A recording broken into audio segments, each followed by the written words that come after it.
திமுக அதிமுக ரெண்டு பெரிய கட்சிகள் இருக்கு, தேசிய கட்சிகள் இருக்கு, அதை மாரி சின்ன சின்ன கட்சிகள் நிறைய கட்சிகள் இருக்கு, இவரே மாதிரி நடிகர்கள் ஆரம்பிச்ச கட்சிகளும் இருக்குது. அதெல்லாம் ஒரு வாய்ப்பா பார்க்கலையா நீங்க? நிச்சயமாக பார்க்கல. நான் தளபதியோட தீவிர ரசிகை.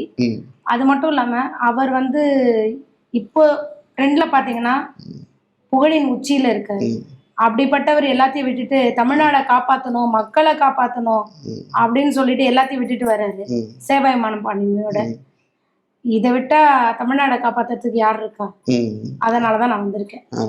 நீங்க எப்படி பாக்குறீங்க அவரோட அரசியல்? ரெண்டு வருஷம் அரசியல் பயணம் நிறைய விமர்சனங்கள் இருந்துச்சு, மக்கள் மத்தியில பொறுப்போ நிறைய வரவேற்பு இருக்கிறதையும் பாக்குறோம், எல்லாம் கலவையா இருக்கு. நீங்க எப்படி பாக்குறீங்க இந்த 2 வருஷம் அரசியல் பயணம் அவரோட? அவரோட கட்சி கொள்கை தலைவர்கள் பாத்தீங்கன்னா 5 பேர் இருக்காங்க. இது வரைக்கும் எந்த கட்சியிலயும் இல்லாத ஒரு விஷயம் கொள்கை தலைவர்கள் இருக்கிறது.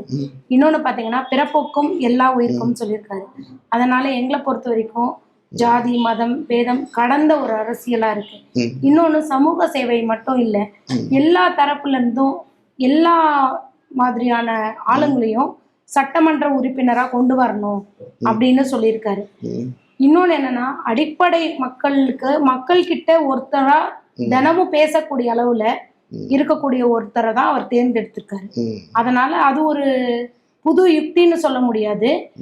இன்னொன்னு என்னன்னா மக்கள் அணுகிறதுக்கு ஒரு ஈஸி பிளாட்ஃபார்ம் இருக்கும். அப்ப எல்லாமே டிரான்ஸ்பரன்சியா இருக்கும். இப்ப நீங்க கேட்டீங்க, இது வரைக்கும் யாருமே கோலம் போடுங்க அப்படின்னு சொன்னது கிடையாது. இது ஒரு புதிய ட்ரெண்ட், சின்ன விஷயமா தான் இருக்கும். ஆனா எல்லா பெண்களும் நேற்று சொன்னதை இன்னைக்கு ஆதரவா தெரிவிச்சு தொகுதியில எல்லாரும் போட்டாங்களா கோலம்? போட்டிருக்காங்க. நிறைய பேர் போட்டிருக்காங்க.